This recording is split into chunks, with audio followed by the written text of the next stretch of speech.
Hello everyone. आज हम पढ़ेंगे हाइपर कंजुगेशन इफेक्ट। ठीक है, चल। हाइपर कंजुगेशन इफेक्ट, इसको हिंदी में कहते हैं बेटा अति संयुग्मन प्रभाव। क्या कहते हैं? अति संयुग्मन प्रभाव। क्या होता है सुनो। कार्बन हाइड्रोजन सिग्मा बॉन्ड के इलेक्ट्रॉन, किसके electron? Carbon hydrogen sigma bond के इलेक्ट्रॉन जब किसी पॉजिटिव की ओर या किसी फ्री इलेक्ट्रॉन की ओर या किसी पाई बॉन्ड की ओर कंप्लीट ट्रांसफर होते हैं, पूरी तरह से स्थानांतरित होते हैं, तो उसे हम बोलते हैं हाइपर कंजुगेशन इफेक्ट, अति संयुग्मन प्रभाव। ठीक है, चलो यहाँ पे कुछ पॉइंट लिखे हैं, पहले इनको देख लेते हैं अपन। देखो क्या लिखा है। कार्बन हाइड्रोजन सिग्मा बंध के इलेक्ट्रॉन का पॉजिटिव या फ्री इलेक्ट्रॉन या पाई बॉन्ड की ओर पूर्ण स्थानांतरण, मतलब कंप्लीट ट्रांसफर, है ना, पूर्ण स्थानांतरण, अति संयुग्मन प्रभाव हाइपर कंजुगेशन इफेक्ट कहलाता है। ठीक है, अच्छा। इसमें जब हाइपर कंजुगेशन होता है तो कार्बन हाइड्रोजन के बीच का जो बॉन्ड होता है वो हट जाता है, इसलिए इसे बंधहीन अनुनाद भी कहते हैं। क्या कहते हैं? बंधहीन अनुनाद। इसे बॉन्डलेस रिजोनेंस भी कहा जाता है। अच्छा, ये जो प्रभाव है इससे संबंधित दो वैज्ञानिक हैं, बेकर और नाथन, इसलिए इस प्रभाव को बेकर नाथन प्रभाव भी कहते हैं। और ये एक स्टेबल इफेक्ट होता है ना, स्थायी प्रभाव होता है। नोट करो।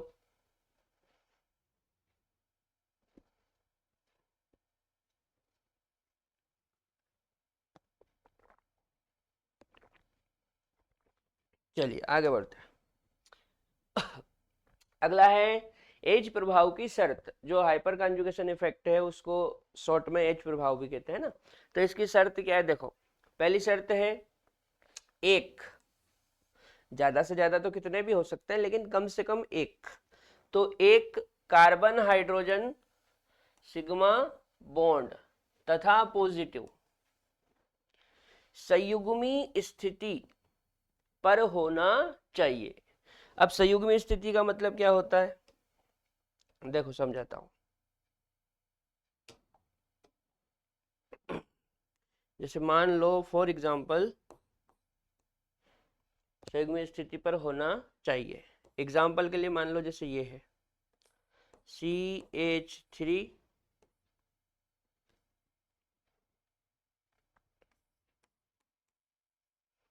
CH3 CH2 positive. ठीक है, CH3 CH2 पॉजिटिव। इसको यदि अपन ओपन करके बनाएं, थोड़ा सा इसको ओपन करें, तो इसको अपन ऐसा बना सकते हैं।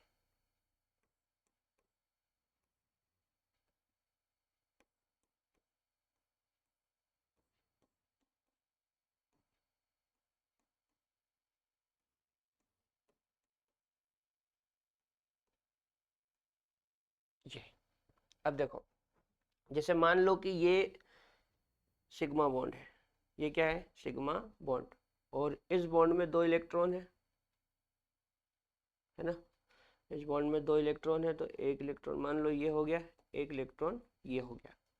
तो ये कार्बन हाइड्रोजन सिग्मा बॉन्ड हो गया और ये सिग्मा बॉन्ड के इलेक्ट्रॉन। अब देखो, कार्बन हाइड्रोजन सिग्मा बॉन्ड और इस पॉजिटिव के बीच में एक सिंगल बॉन्ड है। कार्बन हाइड्रोजन सिग्मा बॉन्ड और इस पॉजिटिव के बीच में एक सिंगल बॉन्ड है।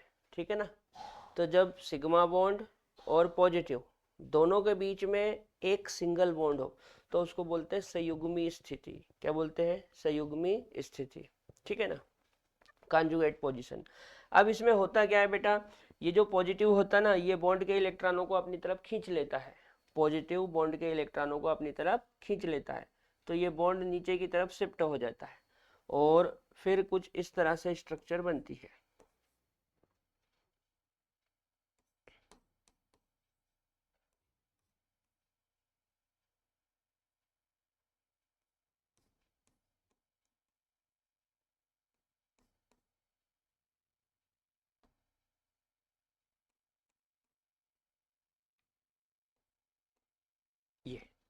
ठीक है ना। ये बॉन्ड इस तरफ शिफ्ट हो गया और यहाँ पे अब ये हाइड्रोजन के इलेक्ट्रॉन चले गए तो हाइड्रोजन पे क्या आ गया, पॉजिटिव, और यहाँ से देखो ये बॉन्ड गायब हो गया। इसलिए इसको बोलते हैं बॉन्डलेस रिजोनेंस, बंधहीन अनुनाद। और इस तरह से एक केटायन और कार्बन हाइड्रोजन सिग्मा बॉन्ड के बीच हाइपर कॉन्जुगेशन होता है। ठीक है, एक और बताऊं, देखो जैसे मान लो CH3C है ना, H, यहाँ पे एक हाइड्रोजन में बाहर निकाल लेता हूँ और यहाँ पे बाजू में मान लो केटायन है, ये केटायन है, ठीक है ना। तो इसमें हाइपर कॉन्जुगेशन कैसे होगा, देखो ये पॉजिटिव और ये कार्बन हाइड्रोजन सिग्मा बॉन्ड, ठीक है, इनके बीच में देखो एक सिंगल बॉन्ड है, मतलब संयुग्म में स्थिति है। अब होगा क्या, इस बॉन्ड के इलेक्ट्रॉनों को पॉजिटिव अपनी तरफ खींच लेगा, इन बॉन्ड के इलेक्ट्रॉनों को पॉजिटिव अपनी तरफ खींच लेगा। तो ये कुछ इस तरह से बनेगा, CH3 CH double bond CH2 और यहाँ पे H।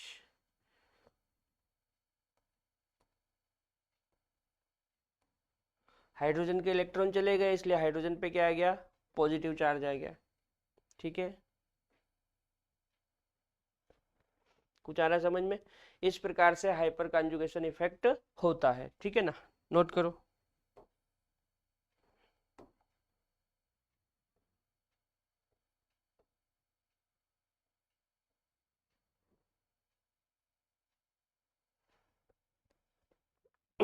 चलो आगे बढ़े। अगला है एप्लीकेशन। एप्लीकेशन में पहला एप्लीकेशन है स्टेबिलिटी ऑफ कार्बोकेटाइन। तो जो कार्बोकेटाइन की स्टेबिलिटी होती है ना, वो हाइपर कॉन्जुगेशन के समानुपाती होती है। किसके समानुपाती होती है, हाइपर कॉन्जुगेशन के समानुपाती। मतलब ये है कि जितना अधिक हाइपर कॉन्जुगेशन होगा कार्बोकेटाइन की स्टेबिलिटी उतनी ही अधिक होगी। देखो स्टेबिलिटी समानुपाती, डायरेक्टली प्रोपोर्शनल हाइपर कॉन्जुगेशन, मतलब जितना अधिक हाइपर कॉन्जुगेशन होगा कार्बोकेटाइन की स्टेबिलिटी उतनी ही अधिक होगी। अब सर पता कैसे करें कि हाइपर कॉन्जुगेशन कितना अधिक कहाँ होगा, देखो सुनो, ये दिख रहा है तुमको पॉजिटिव, इस पॉजिटिव कार्बन को हम बोलते हैं sp2 कार्बन। इस पॉजिटिव कार्बन को हम क्या बोलते हैं, sp2 कार्बन। ठीक है, पॉजिटिव कार्बन को हम क्या कहते हैं, sp2 कार्बन। अच्छा, अब ये जो sp2 कार्बन है इसके बाजू में यदि कोई कार्बन है तो उसको अल्फा कार्बन बोलेंगे। क्या बोलेंगे बेटा, अल्फा कार्बन। ठीक है, पॉजिटिव कार्बन को sp2 कार्बन बोलते हैं, क्यों, क्योंकि पॉजिटिव कार्बन पर sp2 संकरण आता है। कौन सा संकरण आता है, sp2 संकरण आता है। ठीक है, पॉजिटिव कार्बन पर कौन सा संकरण आता है, sp2 संकरण आता है। ठीक है, तो इस पॉजिटिव या sp2 कार्बन के बाजू में जो कार्बन है उसको अल्फा मानना है और उस पे जो हाइड्रोजन है उनको अल्फा हाइड्रोजन मानना है। तो देखो 3 हाइड्रोजन यहाँ है, 3 यहाँ है, 3 यहाँ है, मतलब कुल मिला के 9 अल्फा हाइड्रोजन है, 9 अल्फा हाइड्रोजन। ठीक है, अच्छा यहाँ पे देखो ये अल्फा और ये अल्फा है ना, ये तो इसी से जुड़ा है, तो यहाँ पे कितने, 6 अल्फा हाइड्रोजन, और यहाँ पे ये पॉजिटिव और ये अल्फा, तो यहाँ पे 3 हाइड्रोजन, 3 अल्फा हाइड्रोजन। ठीक है ना, तो ज्यादा अल्फा हाइड्रोजन कहाँ है, यहाँ पे, तो यहाँ पे क्या लिखेंगे हम, more alpha hydrogen, more alpha hydrogen. अब एक बात याद रखना, जितने ज्यादा अल्फा हाइड्रोजन होंगे हाइपर कॉन्जुगेशन उतना ही अधिक होगा। तो more alpha hydrogen then more hyperconjugation, more hyperconjugation effect. और जितना अधिक हाइपर कॉन्जुगेशन इफेक्ट होगा, जितना अधिक हाइपर कॉन्जुगेशन इफेक्ट होगा केटाइन की स्टेबिलिटी उतनी ही अधिक होगी। देन मोर स्टेबल, देन मोर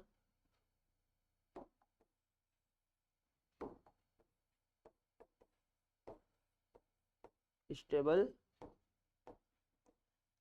carbocation. Cation then more stable carbocation, यानी कि ये वाला कार्बोकेटायन ज्यादा स्टेबल होगा, फिर ये वाला और आखिरी में ये वाला। ठीक है ना, वैसे भी हम इसको 3 डिग्री बोलते हैं, उसको 2 डिग्री और उसको 1 डिग्री। नहीं, जो कार्बोकेटायन की स्टेबिलिटी होती है वो इस ऑर्डर में होती है, 3 डिग्री, 2 डिग्री और 1 डिग्री। ठीक है ना, तो 3 डिग्री वाले में हाइपर कॉन्जुगेशन सबसे अधिक होगा, इसलिए वो अधिक स्टेबल होगा। नोट करो।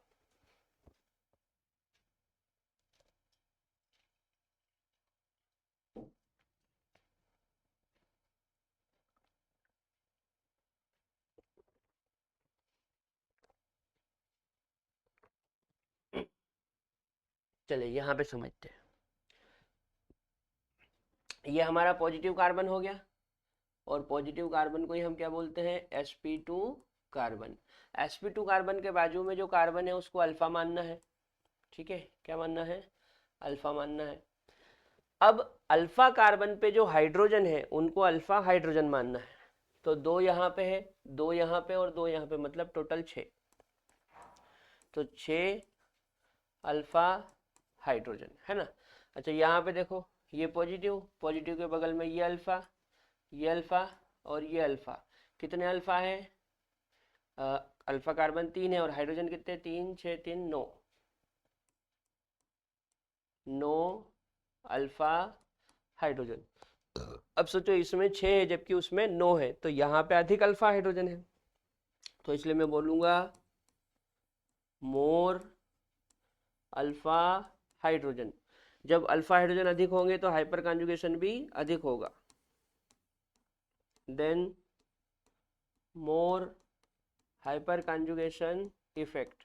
और जब हाइपर कॉन्जुगेशन इफेक्ट अधिक होगा तो कार्बोकेटाइन की स्टेबिलिटी भी अधिक होगी, देन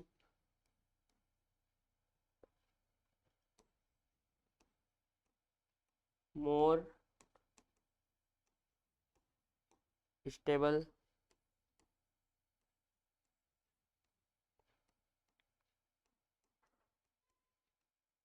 कार्बोकेटाइन।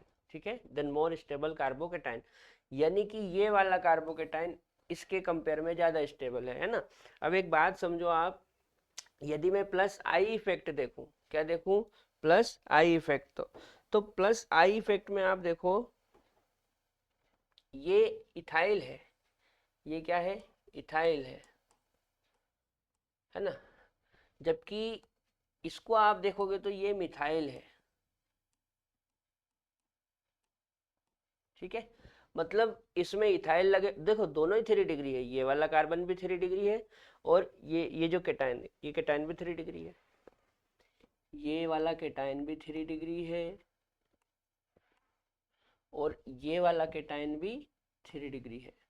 ठीक है, दोनों ही केटाइन 3 डिग्री है। अंतर क्या है, इस वाले में इथाइल ग्रुप लगे हैं और इस वाले में मिथाइल। अब जो इथाइल होता है ना बेटा, इसका इथाइल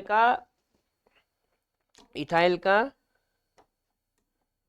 प्लस आई अधिक होता है, इथाइल का प्लस आई अधिक होता है, तो हम लिख सकते हैं इसका मोर प्लस आई, मोर प्लस आई। जबकि इथाइल की तुलना में मिथाइल का प्लस आई कम होता है, तो हम इसके लिए लिख सकते हैं लेस प्लस आई, लेस प्लस आई। ठीक है, इथाइल का प्लस आई अधिक होता है, मिथाइल का कम होता है। तो सोचो, हम कार्बोकेटाइन की स्टेबिलिटी को प्लस आई से भी तो बताते हैं। हम क्या लिखते हैं, हम ऐसा लिखते हैं, स्टेबिलिटी ऑफ कार्बोकेटाइन समानुपाती प्लस आई और व्युत्क्रमानुपाती माइनस आई। मतलब यदि कोई प्लस आई वाला है, कोई प्लस आई वाला है, तो वो कार्बोकेटाइन की स्टेबिलिटी को बढ़ा देता है। अच्छा, हम ये भी लिख रहे हैं, स्टेबिलिटी ऑफ कार्बोकेटाइन समानुपाती हाइपर कॉन्जुगेशन इफेक्ट। ठीक है ना, यानी कि केटाइन की स्टेबिलिटी को प्लस आई वाला भी बढ़ाएगा और हाइपर कॉन्जुगेशन इफेक्ट भी बढ़ाएगा। केटाइन की स्टेबिलिटी को प्लस आई वाला भी बढ़ाएगा और हाइपर कॉन्जुगेशन इफेक्ट भी बढ़ाएगा। लेकिन यहाँ पे प्लस आई अधिक होने के बाद भी ये लेस स्टेबल है और यहाँ पे प्लस आई कम होने के बाद भी ये मोर स्टेबल है। इसका मतलब ये है कि यहाँ पे हाइपर कॉन्जुगेशन स्टेबिलिटी को बढ़ा रहा है। देखो बढ़ाते तो दोनों ही हैं, लेकिन हाइपर कॉन्जुगेशन के कारण स्टेबिलिटी ज़्यादा बढ़ जाती है। मतलब यदि हम इसको लिखना चाहें तो हम ऐसे लिख सकते हैं कि हाइपर कॉन्जुगेशन इफेक्ट अधिक प्रभावी होता है। हाइपर कॉन्जुगेशन इफेक्ट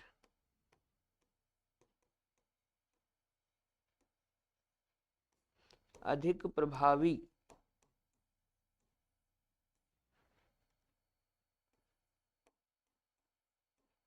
होता है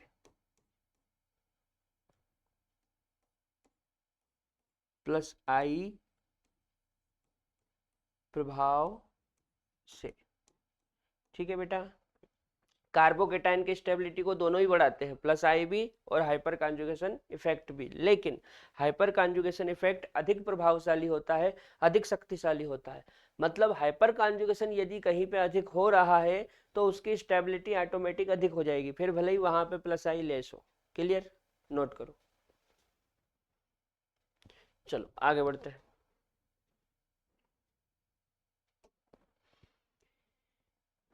एक कार्बन हाइड्रोजन, अच्छा ये दूसरी शर्त आ गई, शर्त 2। एक कार्बन हाइड्रोजन सिग्मा बॉन्ड तथा फ्री इलेक्ट्रॉन संयुग्मी स्थिति पर होना चाहिए।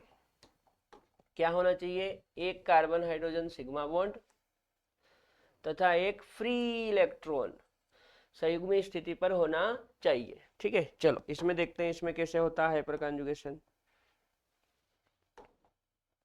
जैसे मान लो एग्जांपल के लिए हम ये बना लेते हैं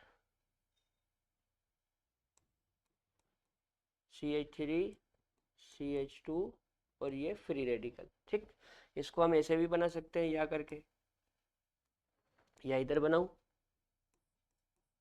इसमें हाइपर कॉन्जुगेशन इफेक्ट कैसे होगा वो बताऊं। देखो कार्बन से 3 हाइड्रोजन जुड़े हैं,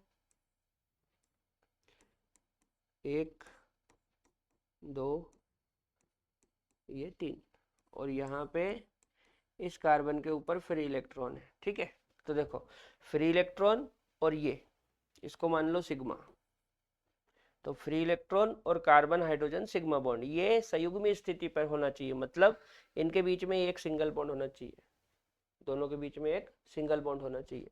तो होता क्या है, ये जो सिग्मा बंध के इलेक्ट्रॉन है ना, इनमें क्या होगा देखो, जैसे ये जो फ्री इलेक्ट्रॉन है ना, ये बॉन्ड बनाने के लिए नीचे उतरेगा।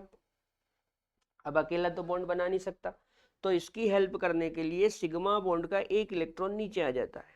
ठीक है, अब ये जो एक इलेक्ट्रॉन बचा हुआ है ये जो एक इलेक्ट्रॉन बचा हुआ है ये वाला, ये इसके सिर पे बैठ जाता है। क्लियर, ये फिर इलेक्ट्रॉन बॉन्ड बनाने के लिए नीचे उतरेगा। इसकी हेल्प करने के लिए कार्बन हाइड्रोजन सिग्मा बॉन्ड का एक इलेक्ट्रॉन नीचे उतरेगा और यहाँ पे एक इलेक्ट्रॉन जो बच जाएगा वो हाइड्रोजन के सिर पे बैठ जाएगा। तो कंडीशन कुछ इस तरह से होगी,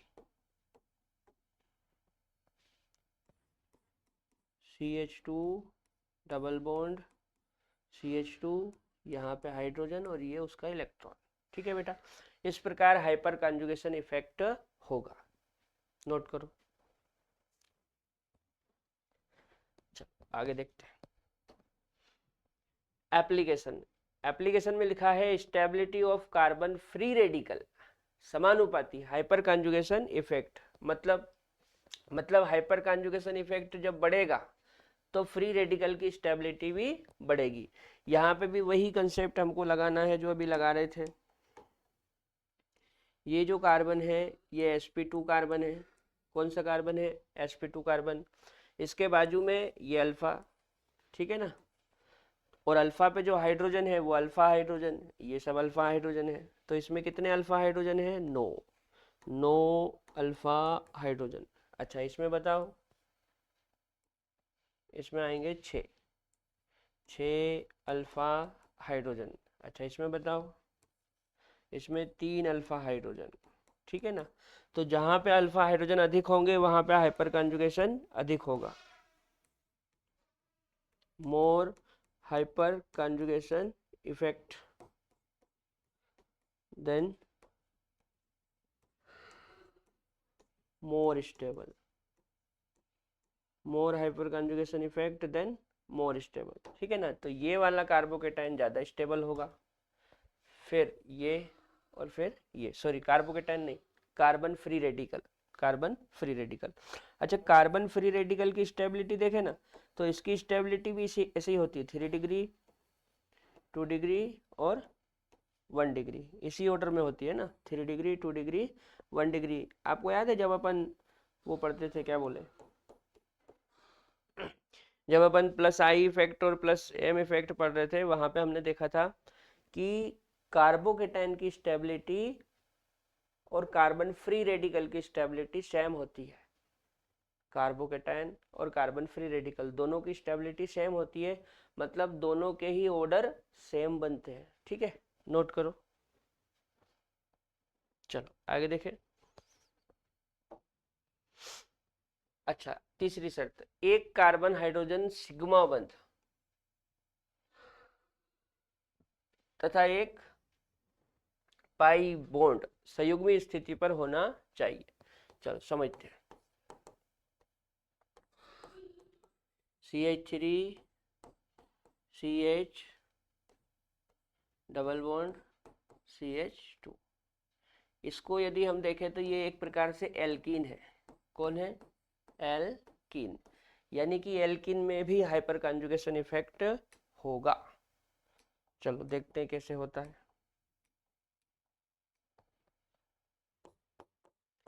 हाइपर कॉन्जुगेशन इफेक्ट, इसको थोड़ा स्टाइल से बनाएं।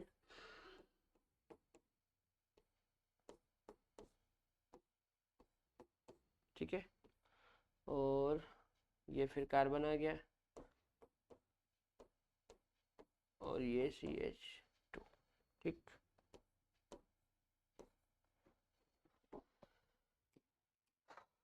अब क्या होता है सुनो, यहाँ पे इसमें क्या है, इसमें एक पाई बॉन्ड है और एक सिग्मा बॉन्ड है ना। डबल बॉन्ड में एक सिग्मा होता है और एक पाई होता है, एक सिग्मा और एक पाई। तो यहाँ पे पाई हो गया और ये आपका हो गया सिग्मा बॉन्ड। तो ये पाई और ये सिग्मा, इनके बीच में एक सिंगल बॉन्ड है, पाई सिग्मा, इनके बीच में एक सिग्मा बॉन्ड है, मतलब ये संयुग्म स्थिति पे है। तो पाई बॉन्ड और सिग्मा, या यूं भी बोल सकते हैं डबल बॉन्ड और सिग्मा संयुग्मी स्थिति पर हो, मतलब उनके बीच में एक सिंगल बॉन्ड हो, तो वहां पे हाइपर कॉन्जुगेशन इफेक्ट होगा, है ना। देखो कैसे होगा, देखो यहाँ पे ये पाई बॉन्ड के इलेक्ट्रॉन है और ये कार्बन हाइड्रोजन सिग्मा बॉन्ड के इलेक्ट्रॉन।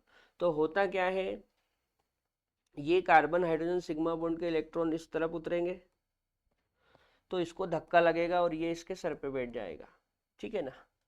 तो यहाँ पे कुछ इस तरह से होगा, CH2 double bond CH CH2, यहाँ नेगेटिव आ जाएगा, ये हाइड्रोजन और इसके ऊपर पॉजिटिव, ठीक है। देखो क्या हुआ, ये जब नीचे उतरेंगे तो इसको धक्का लगेगा, इसको धक्का लगेगा तो ये सिर पे बैठ जाएंगे, तो यहाँ आ गया नेगेटिव, यहाँ डबल बॉन्ड बन गया और इसके इलेक्ट्रॉन चले गए बेचारे के, तो इस पे पॉजिटिव आ गया, ठीक है ना। इस प्रकार एल्किन में हाइपर कॉन्जुगेशन इफेक्ट होता है, नोट करो।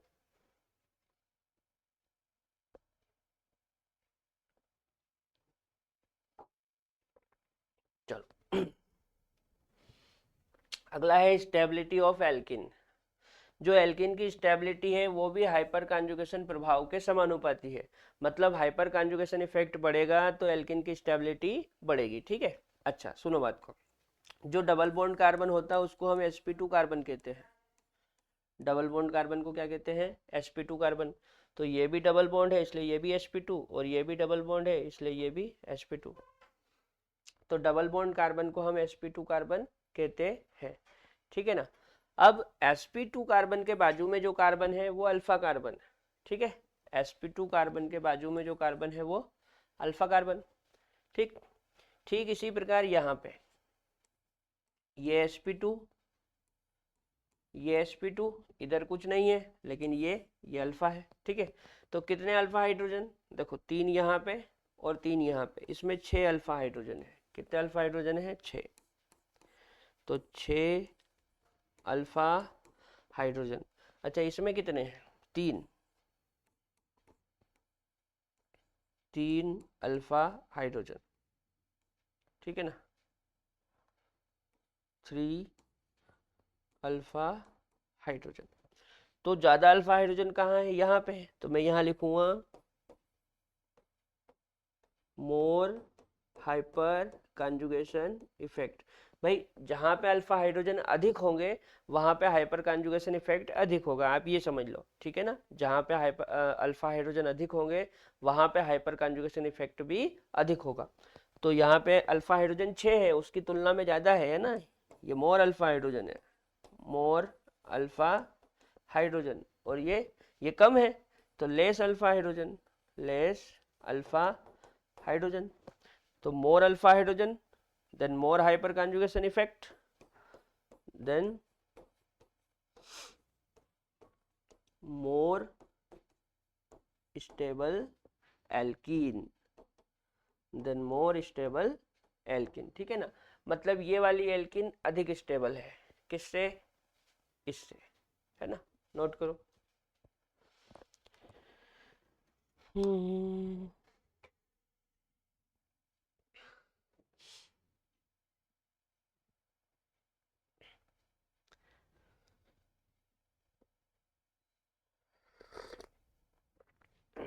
चाय पियोगे,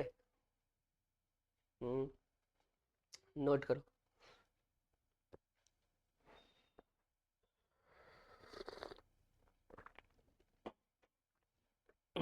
चलो अगला है स्टेबिलिटी ऑर्डर ऑफ एल्किन। मैं एल्किन की स्टेबिलिटी का एक ऑर्डर बना देता हूं, आप याद रखना, है ना। Stability order of alkene,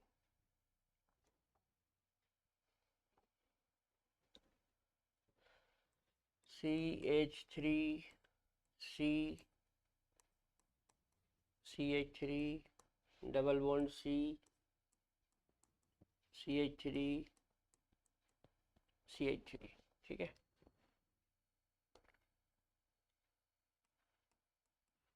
CH3 CH3 C double bond C CH3 H,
ठीक है, इस तरह से।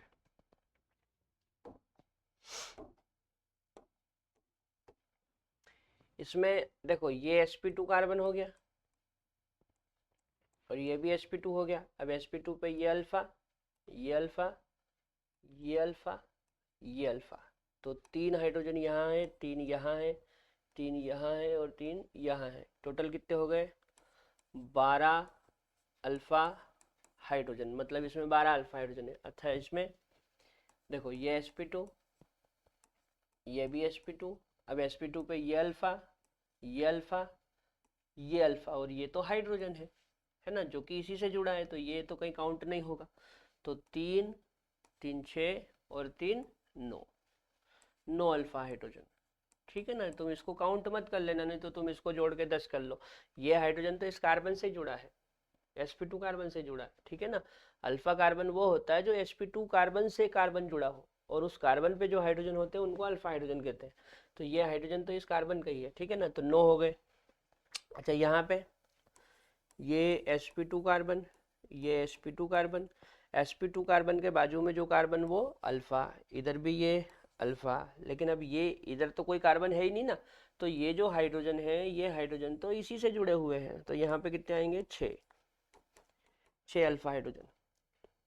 अच्छा ऐसे ही इसमें होगा, तो इसमें भी कितने आएंगे 6, 6 अल्फा हाइड्रोजन इसमें। ठीक इसमें भी ऐसे ही है, इसमें भी 6 है, 6 अल्फा हाइड्रोजन, ठीक है। अच्छा यहाँ पे ये sp2, ये sp2, अब उधर तो कुछ है ही नहीं, ये है, तो यहाँ पे कितने हो जाएंगे 3, 3 अल्फा हाइड्रोजन है ना ये वाले, और इसमें तो है ही नहीं, तो यहाँ पे अपन लिख सकते हैं 0, 0 अल्फा हाइड्रोजन, या ऐसा भी लिख सकते हैं 9 अल्फा हाइड्रोजन, 9 अल्फा हाइड्रोजन, मतलब इसमें अल्फा हाइड्रोजन नहीं है, ठीक है बेटा।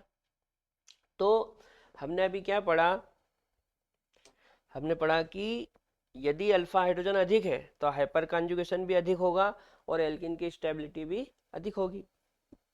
तो यहाँ पे आप देखो इसमें 12 अल्फा हाइड्रोजन है, मतलब इसमें सबसे ज्यादा हाइपर कॉन्जुगेशन होगा, मतलब इसकी स्टेबिलिटी सबसे ज्यादा।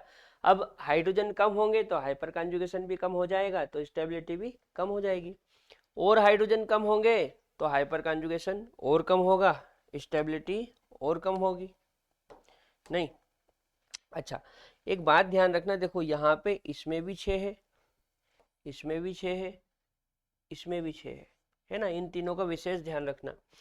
तीनों में 6 अल्फा हाइड्रोजन है, लेकिन ये वाली जो स्ट्रक्चर है ना ये ट्रांस है।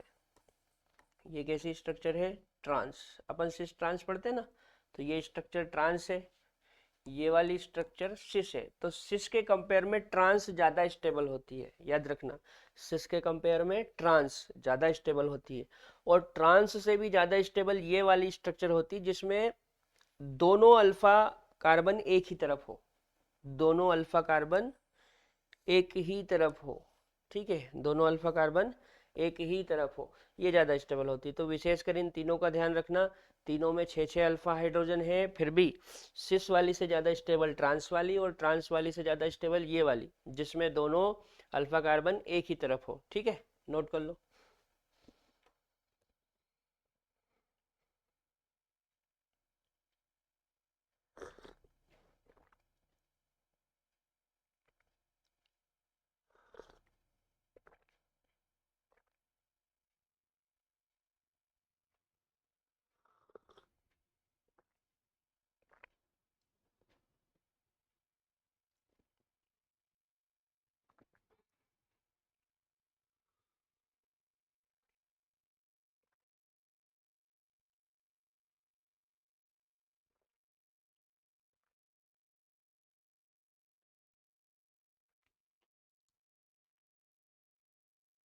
कर लिया नोट, चलो कुछ और चीजें देखते हैं। अगला है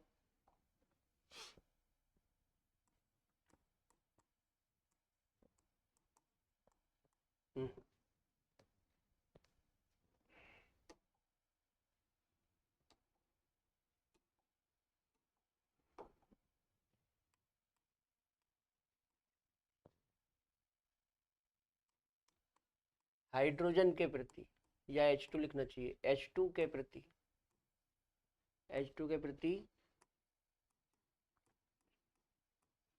एल्कीन की क्रियाशीलता,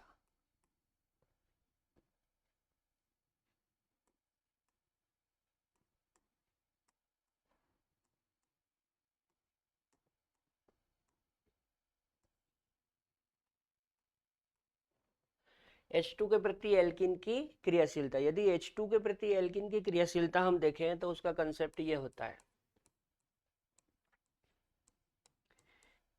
रिएक्टिविटी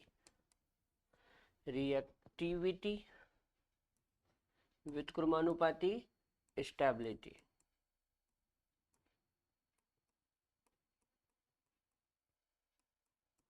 रिएक्टिविटी व्युत्क्रमानुपाती स्टेबिलिटी, ये विशेषकर हम H2 के प्रति देख रहे हैं बेटा, है ना, नहीं तो आप कहीं भी कुछ भी लगा दो, हर कहीं हर कुछ नहीं लगता है।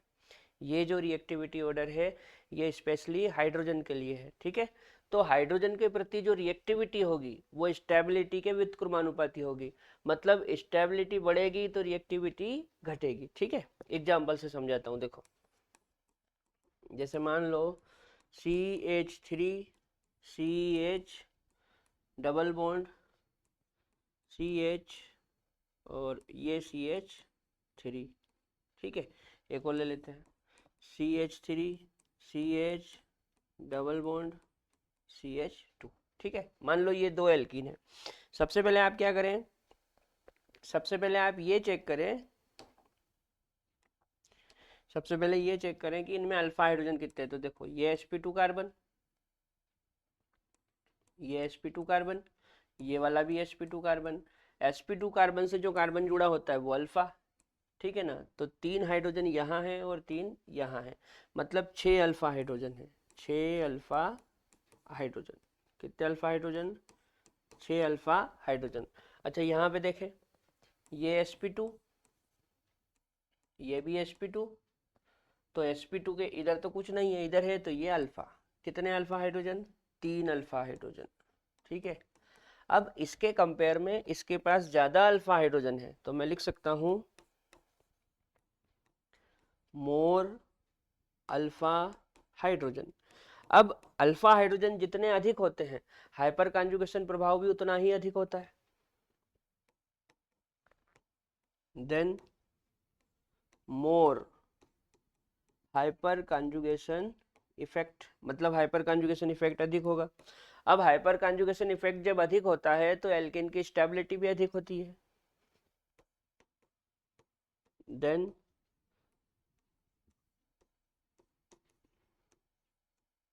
मोर stable alkene, then more stable alkene.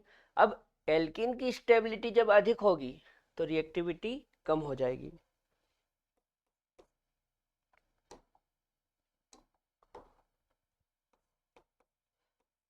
Then less reactive, then less reactive alkene, then less reactive alkene, ठीक है बेटा। एल्किन की स्टेबिलिटी यदि अधिक होगी तो हाइड्रोजन के प्रति रिएक्टिविटी कम हो जाएगी। मतलब रिएक्टिविटी की बात करें तो इसकी रिएक्टिविटी ज़्यादा होगी, ये मोर रिएक्टिव होगी। ये कैसी होगी, मोर रिएक्टिव। ये कैसी होगी, मोर रिएक्टिव, ठीक है ना, क्योंकि स्टेबिलिटी इसकी ज़्यादा है। तो स्टेबिलिटी ज़्यादा है मतलब रिएक्टिविटी कम, इसकी रिएक्टिविटी कम मतलब इसकी ज़्यादा, ठीक है। और रिएक्टिविटी का यदि पूरा ऑर्डर बनाना है तो इसका एकदम उल्टा हो जाएगा, इसका एकदम उल्टा हो जाएगा। ये सबसे ज्यादा स्टेबल है तो रिएक्टिविटी इसकी सबसे कम, उससे ज्यादा रिएक्टिव ये, उससे ज्यादा रिएक्टिव ये, उससे ज्यादा रिएक्टिव ये, उससे ज्यादा रिएक्टिव ये, उससे ज्यादा ये, और सबसे ज्यादा ये वाली रिएक्टिव हो जाएगी, ठीक है। रिएक्टिविटी का ऑर्डर उल्टा बन जाएगा इसका। नोट कर लो। चलो एक आखिरी चीज और देख लेते हैं अपन इसमें, हीट ऑफ हाइड्रोजिनेशन। क्या, heat of hydrogenation, heat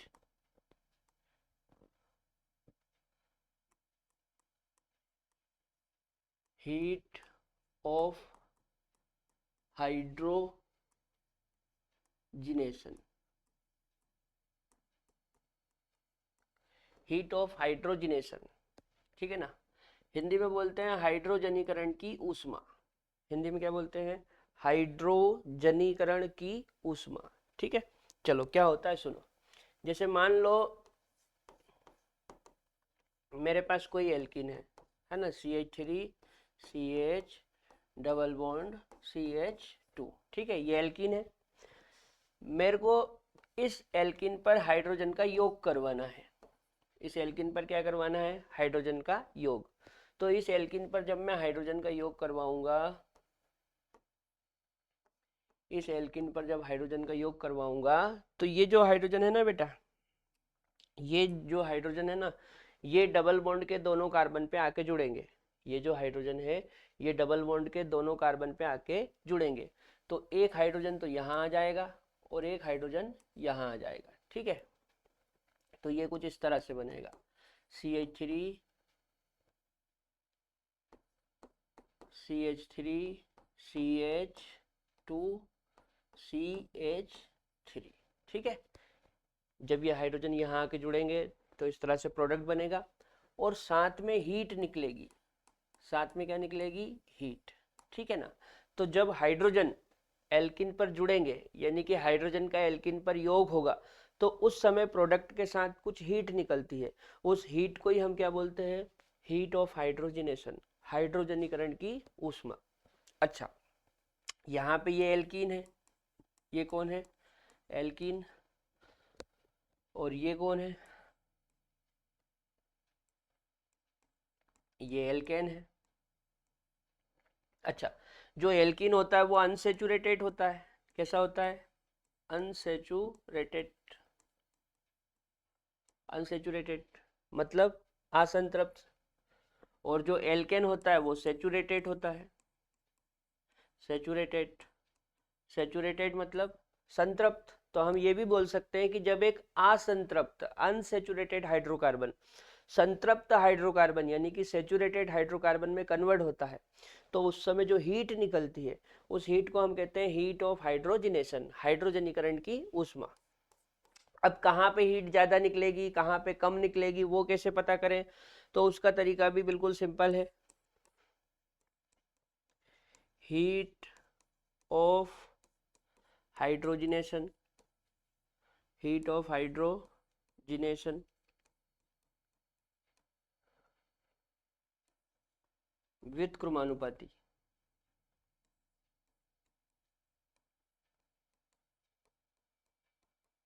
stability of alkene,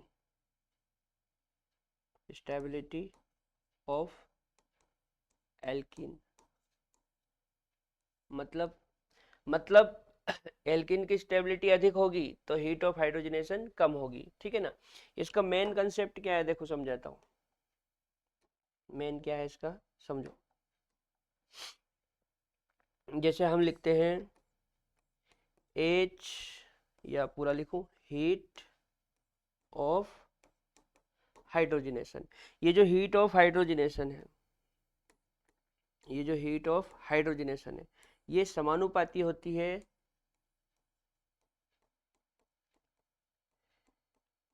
reactivity of alkene.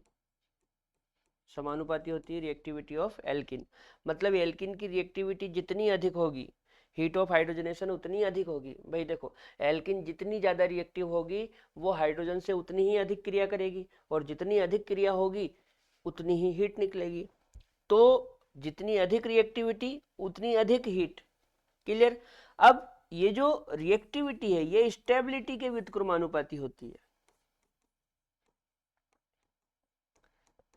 Stability of alkene, alkene की स्टेबिलिटी के व्युत्क्रमानुपाती होती। तो जब भी स्टेबिलिटी बढ़ेगी तो रिएक्टिविटी कम होगी, रिएक्टिविटी कम हो जाएगी तो हीट कम हो जाएगी, ठीक है ना। चलो इसका एग्जांपल देख लो।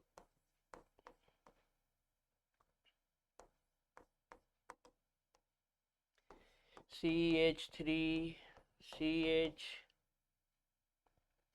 डबल बॉन्ड CH2 और एक ये वाला ले लो, चलो CH2 डबल बॉन्ड CH2, ठीक। अच्छा, ये sp2, ये भी sp2, तो ये हो गया अल्फा। और ये अल्फा हाइड्रोजन, कितने अल्फा हाइड्रोजन? 3 alpha hydrogen. यहाँ पे ये sp2, ये sp2 और ये भी sp2, ठीक है। इनके बाजू में तो कुछ है ही नहीं, मतलब 0 अल्फा हाइड्रोजन, 0 अल्फा हाइड्रोजन। तो यहाँ पे 3 है जबकि यहाँ पे है ही नहीं, तो मैं लिखूंगा यहाँ पे हाइड्रोजन ही नहीं है, तो no hydrogen, no alpha hydrogen, no alpha hydrogen, then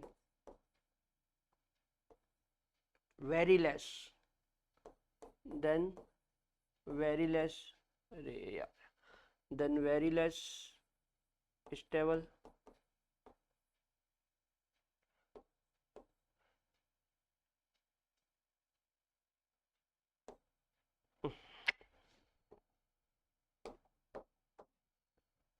then very less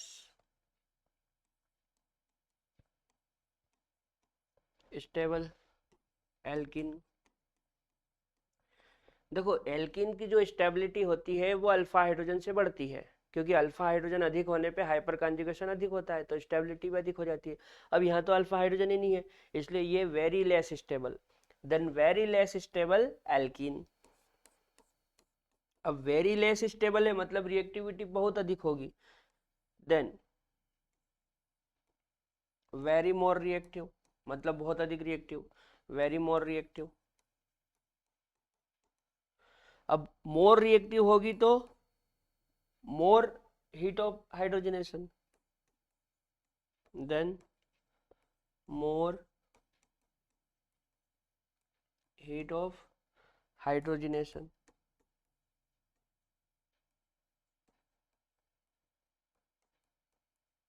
ठीक है ना, तो इसमें हीट ऑफ हाइड्रोजनेशन ज्यादा होगी। देखो नो अल्फा हाइड्रोजन मतलब अल्फा हाइड्रोजन नहीं है, जब अल्फा हाइड्रोजन नहीं होंगे, ये क्या हो गया, ओ शिट, पूरा ही डिलीट हो गया, अरे यार 1 मिनट में बनाता हूँ है ना वापस से, पूरा ही डिलीट हो गया।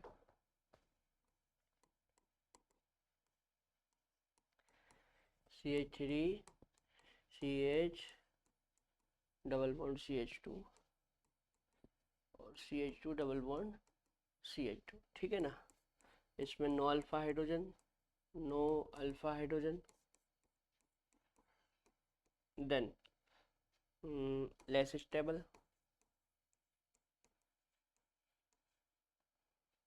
Less stable, then more reactive,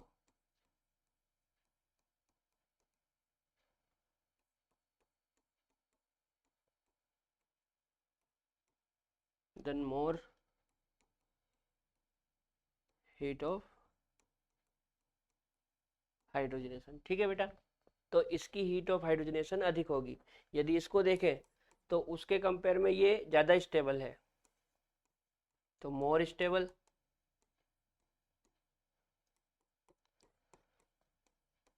then less reactive,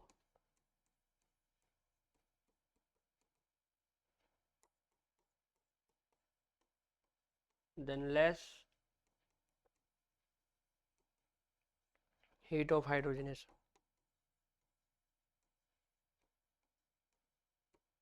बोलो इतना समझ में आया क्या? यहाँ पे अल्फा हाइड्रोजन नहीं है इसलिए no alpha hydrogen, then less stable, बहुत लेस स्टेबल हो गई, देन मोर रिएक्टिव, रिएक्टिविटी बढ़ गई, then more heat of hydrogenation, इसलिए हाइड्रोजनेशन की हीट भी अधिक हो गई। जबकि यहाँ पे इसकी बात करें तो इसमें यहाँ पे अल्फा हाइड्रोजन है ये, ठीक है ना, तो अल्फा हाइड्रोजन के कारण इसकी स्टेबिलिटी अधिक है, अधिक स्टेबल है, इसलिए रिएक्टिविटी लेस हो गई, रिएक्टिविटी लेस हो गई तो हीट ऑफ हाइड्रोजनेशन भी लेस हो गई। ठीक है, नोट करो। चलो, तो यहाँ पे हमारा हाइपर कॉन्जुगेशन इफेक्ट कंप्लीट हो जाता है। कल के लेक्चर में मैं आपको सिखाऊंगा इलेक्ट्रोमेरिक इफेक्ट। तब तक के लिए जय राम जी की।